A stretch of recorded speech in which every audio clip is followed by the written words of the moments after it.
Na ni kwa kutambua umuhimu wa mkoa wa Mwanza, serikali imeendelea kutoa umuhimu ikitambua kwamba mkoa huu unachangia takriban shilingi trilioni 14.8 katika pato la taifa, ukiwa ni mkoa wa pili kuchangia kwa kiasi kikubwa katika pato la taifa, ambapo unachangia kwa 7.2. Unatangulia na Dar es Salaam ambao wako kwenye 17.08, kwa sababu huo ni mkoa mkubwa, kuna bandari na biashara kubwa. Kwa hiyo Mwanza inafuata ikiwa inachangia katika pato la taifa kwa 7.2.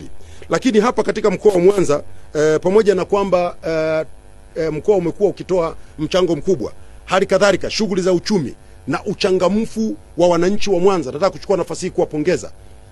Kipato cha mtu katika mkoa wa Mwanza kiko juu ya wastani wa pato la taifa.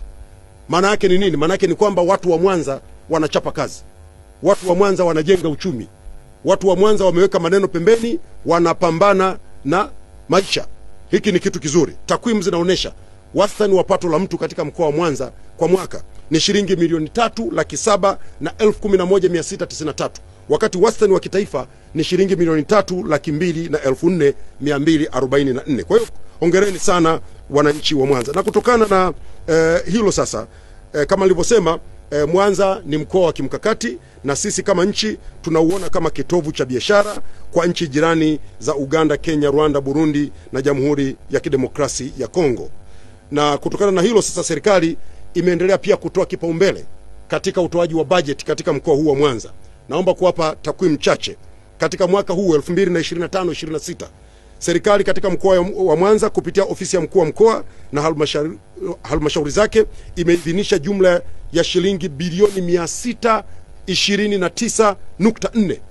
Kati ya hizi fedha, shilingi bilioni 412.6 ni mishahara ya watumishi, lakini shilingi bilioni 148 ni kwa ajili ya utekelezaji wa miradi mbalimbali ya maendeleo, na shilingi bilioni 67 ni kwa ajili ya matumizi mengineyo. Kwa hiyo serikali inaleta fedha za kutosha katika mkoa wa Mwanza kwa ajili ya kuhakikisha mambo hayakwami. Na katika hadi kufika mwezi Februari, manake wako watu wanasema serikali haitoi fedha, mambo yamekuwa magumu. Mwanza hapa hadi kufika mwezi Februari, mwezi uliopita, serikali ilikuwa imetoa shilingi bilioni 405 na milioni 242,409,258, sawa na 64% ya budget iliyoidhinishwa.